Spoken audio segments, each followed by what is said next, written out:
Sexual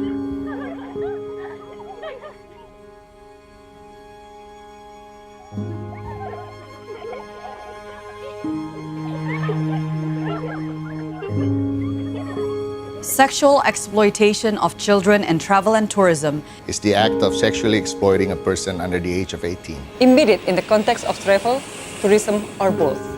25% of sex workers on the streets in Cebu, Philippines, and 30% of sex workers in Indonesia are under the age of 18.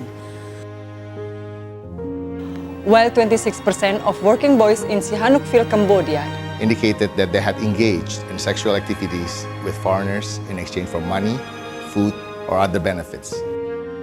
Contractual marriage and child trafficking are increasing.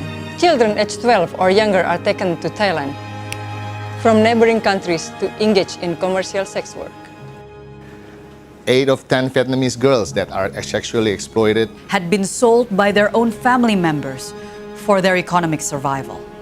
Traveling sex offenders often take advantage of vulnerabilities such as poverty, social exclusion, and weak laws that offer a culture of impunity. As part of the society, we have an important part to play. If you see something suspicious, please do not silence and report it to the authorities.